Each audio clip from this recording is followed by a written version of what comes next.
Right.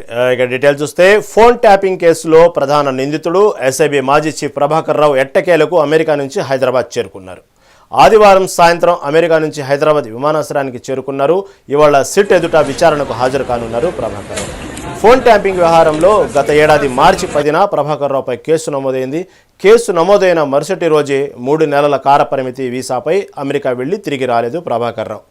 Hyderabad తిరిగి వస్తే ఈ కేసులో అరెస్టు చేస్తారనే భయంతో అమెరికాలో ఉండిపోయేందుకు ప్రభాకర్ రావు ప్రయత్నించారు. అయితే అమెరికా న్యాయస్థానంలో ప్రభాకర్ రావుకు ఎదురు దెబ్బ తగిలింది. ఇక్కడ న్యాయస్థానాల్లోనూ ముందస్తు బెయిల్ కోసం పిటిషన్లు దాఖలు చేసినా ఫలితం లేకపోయింది. సుప్రీంకోర్టు తదుపరి విచారణ వరకు అరెస్టు నుంచి మినహాయింపు ఉత్తర్వులు ఇస్తూ సిట్ విచారణకు సహకరించాలని ఆదేశాలు జారీ చేసింది. అమెరికా నుంచి స్వదేశానికి తిరిగి వచ్చేందుకు పాస్పోర్టు పునరుద్ధరించాలని ఆదేశించడంతో పాటు అమెరికా నుంచి వచ్చిన 3 రోజుల్లో విచారణాధికారి ముందు హాజరు కావాలని సుప్రీంకోర్టు స్పష్టం చేసింది.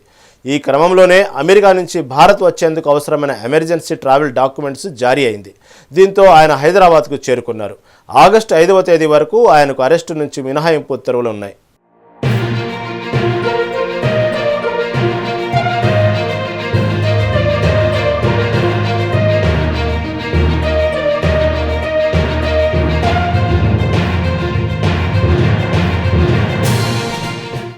ఫోన్ ట్యాపింగ్ కేసులో ప్రధాన నిందితుడు ఎస్ఐబి మాజీ చీఫ్ ప్రభాకర్ రావు ఎట్టకేలకు అమెరికా నుంచి హైదరాబాద్ చేరుకున్నారు. దీని మీద తాజా సమాచారం మా సీనియర్ కరెస్పాండెంట్ శ్రీనివాస్ అందిస్తారు.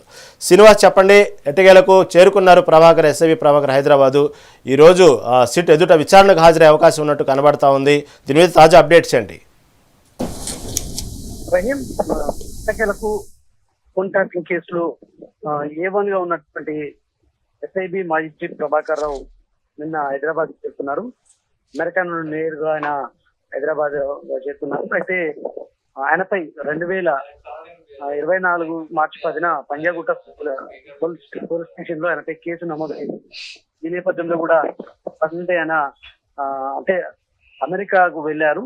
విజిటింగ్ వీసా మీద అమెరికాకు వెళ్లారు. అక్కడ నుండి ఆయన అరెస్ట్ చేస్తారన్న భయంతో కూడా ఆయన అమెరికా నుండి ఇండియాకి రాకుండా ఉన్నారు. ఈ నేపథ్యంలో కూడా అమెరికా నుండి ప్రభాకర్ రావుని ఇండియాకి రక్షించడానికి పోలీసులు అన్ని విధాలా కూడా ప్రయత్నం చేశారు. కానీ ఆయన రాలేదు. ఈ నేపథ్యంలో కూడా ఆయన అమెరికా కోర్టులో కూడా ఆయన దానికి సంబంధించిన ఏదైతే కేసు కూడా వేశారు. ఈ నేపథ్యంలో కూడా అమెరికా కోర్టు ఆయనకి చేయి చూపించింది. నేపథ్యంలో కూడా ఆయన పలుమార్లు ఆయనకు రెడ్ కార్నర్ నోటీసు కూడా జారీ చేశారు. కేంద్ర ప్రభుత్వం సహకారంతో కూడా ఆయన ఇండియాకి రక్షించేందుకు కూడా సిట్ అధికారులు ప్రయత్నం చేశారు. ఈ నేపథ్యంలో కూడా ఆయన సుప్రీంకోర్టులో కూడా ప్రభాకర్ రావు ఇటీవల ముందస్తు బెయిల్ పిటిషన్ కూడా దాఖలు చేసిన పరిస్థితి. ఈ క్రమంలో కూడా సుప్రీంకోర్టు ప్రభాకర్ రావును అరెస్ట్ చేయకుండా విచారణకు సహకరించాలంటూ కూడా ఇటు సిట్ అధికారులకైతే సుప్రీంకోర్టు సూచించిన నేపథ్యంలో కూడా ప్రభాకర్ రావు రాకకు సుముఖమైంది. ఈ నేపథ్యంలో కూడా ఆయన జాప్యం చేస్తున్న క్రమంలో మరొకసారి సుప్రీంకోర్టుకు వెళ్లాలనే ఆలోచనలో కూడా ఉన్న నేపథ్యంలో కూడా ప్రభాకర్ రావు ఈ ట్రాన్స్ఫర్ వారెంట్ మీద ఇక్కడికి ఇండియాకి వస్తున్నారు. సో ఆయన్ని అరెస్ట్ చేయకుండా విచారించాలని సుప్రీంకోర్టు ఆదేశాలతోటే సిట్ అధికారులు అయితే ఆయన ఈ రోజు విచారిస్తున్నారు. ఈ క్రమంలో కూడా జూబ్లీహిల్స్ లో ఉన్నటువంటి సిట్ ఆఫీస్ ని మాసప్ ట్యాంక్ కూడా మార్చారు. ఈ నేపథ్యంలో కూడా అదే చర్చనీయాంశంగా మారిందని చెప్పొచ్చు. ఎందుకంటే ఈ రోజు విచారిస్తున్న రోజే జూబ్లీహిల్స్ నుండి ఇక్కడికి మాసప్ ట్యాంక్ సిట్ కార్యాలయాన్ని మార్చే విషయంలో కూడా అది చర్చనీయాంశంగా మారిందని చెప్పొచ్చు. మరొకవైపు ప్రభాకర్ రావు నిన్న శంషాబాద్ ఎయిర్పోర్ట్ లో దిగుతున్న నేపథ్యంలో కూడా ఆయనకు ఒక కస్టమ్స్ అధికారి స్వాగతం పలికిన నేపథ్యంలో కూడా ఆ అధికారి మీద ఇప్పటికే కూడా ఉన్నతాధికారులకు నివేదిక ఇచ్చారు. ఈ నేపథ్యంలో కూడా అధికారి ఎవరు దానికి సంబంధించిన విషయంలో చర్యలు తీసుకునే అవకాశం అయితే స్పష్టంగా కనిపిస్తుంది. సో ఈ నేపథ్యంలో కూడా మరికొద్దిసేపట్లో సిట్ అధికారం ముందుకు సిట్ కార్యాలయానికి ప్రభాకర్ రావు చేరుకుంటారు. ప్రభాకర్ రావుని దీనికి సంబంధించి ఇప్పటికే ఏదైతే ముద్దాయిలుగా ఉన్నటువంటి పోలీస్ అధికారులు ఇచ్చిన సమాచారం మేరకే ప్రభాకర్ రావు ప్రధాన నిందితుడిగా కూడా గుర్తించారు.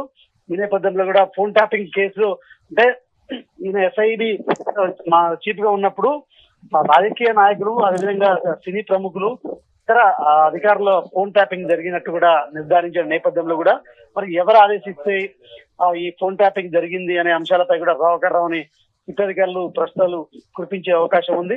సో ప్రభాకర్ రావు ఏదైతే వాంగ్మూలం అనేది కీలకంగా మారింది. ఇప్పటికే ఈ కేసు అంశానికి సంబంధించి ఒక కులిక్కి వచ్చే అవకాశం ఉంది. ఎందుకంటే ప్రభాకర్ రావు ఇచ్చే వాంగ్మూలంతో కూడా ఈ కేసులో పురోగతి లభిస్తుందని చెప్పొచ్చు. సో కీలకంగా ప్రభాకర్ రావు వాంగ్మూలం అయితే ఉందని చెప్పొచ్చు. అంటే ఈ క్రమంలో సుప్రీంకోర్టు అయితే తనకి అరెస్ట్ చేయకుండా గడువు కూడా విధించింది. ఈ నేపథ్యంలో గడువు ముగిసిన అనంతరం కూడా ఆయన్ని అదుపులోకి తీసుకుంటారంటూ కూడా తెలుస్తున్న నేపథ్యంలో కూడా ఈ రోజు ప్రభాకర్ రావు విచారణ అనేది ఈ ఫోన్ ట్యాపింగ్ కేసులో కీలకంగా మారిందని చెప్పొచ్చు. Rahim. Okay right thank you for update Srinivas.